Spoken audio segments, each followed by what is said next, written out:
ஒரு சிம்பிளாக ஒரு லஞ்ச் பாக்ஸ் ரெசிபி தாங்க இன்றைக்கி நம்ம பார்க்க போகிறோம். கேரட் சாதம் சில்ட்ரன்ஸ்க்கெலாம் கொடுக்குற மாதிரிக்கு. அதுக்கு நான் ஸ்டவ் ஆன் பண்ணி கடாய் வச்சுருக்கேன். ஒரு 2 ஸ்பூன் அளவுக்கு எண்ணெய் சேர்த்துக்கோங்க.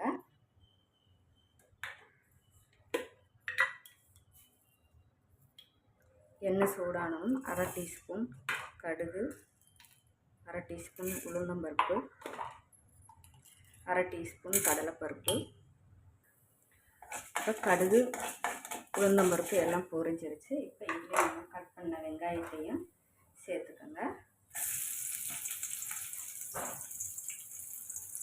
காரத்துக்கு மிளகாய், கொஞ்சம் கருவேப்பிலை,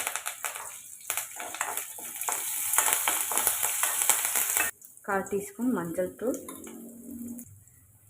இப்போ கலந்து விட்டுருக்கேன். இன்றைக்கி நான் ஒரு ஆளுக்கு தேவையான அளவுக்கு சாப்பாடு எடுத்துருக்கேன். அதுக்கு தேவையான அளவுக்கு கேரட் துருவுனதை சேர்த்துக்கோங்க.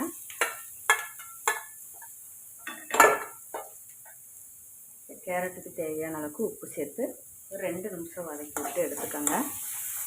இப்போ நல்லா ஓரளவுக்கு நமக்கு கேரட்டு வதங்கிருச்சுங்க. ரொம்ப ஃபுல்லாக வதக்க வேண்டாம், ஓரளவுக்கு நம்ம வதங்கினாலே போதும். அந்த திருவுனாலே நமக்கு வெந்துருங்க. இப்போ நமக்கு சாதம் நான் சாப்பாட்டு ரைஸ் தான் எடுத்து வச்சுருக்கேன். இப்போ அதை சேர்த்துக்கோங்க. ஏற்கனவே நம்ம சாதத்தில் உப்பு போட்டு தான் வச்சுருக்கோம். அப்போ தேவையான அளவுக்கு கம்மியாக பார்த்துட்டு சேர்த்துக்கோங்க. கலந்து விட்டுக்குங்க.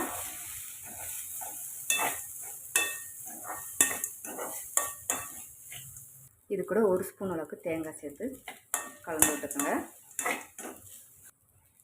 அருமையான கேரட் சாதம் லஞ்ச் பாக்ஸ் ரெசிபி தான் நம்ம பார்த்துருக்கோம். ட்ரை பண்ணி பாருங்கள். நிறைய வீடியோ போட்டிருக்கேன், யூஸ்ஃபுல்லாக இருக்குங்க. சேனலை சப்ஸ்கிரைப் பண்ணுங்கள், சப்போர்ட்டு பண்ணுங்கள். நிறைய பேர் அன்சப்ஸ்கிரைபர் தான் பார்க்குறீங்க.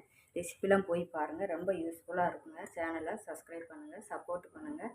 வீடியோ பார்த்துட்டு அப்படியே விட்டுறேங்க. நமக்கு இன்னொரு சேனல் இருக்குங்க, லஞ்ச் மனு தேவிஸ் கிச்சனு. அதில் லஞ்ச் காம்போ, பிரேக்ஃபாஸ்ட்டு, டின்னர் ரெசிபிலாம் கொடுத்துட்ருக்கேன். அதையும் பாருங்கள், ரொம்ப யூஸ்ஃபுல்லாக இருக்குங்க. தேங்க்யூ.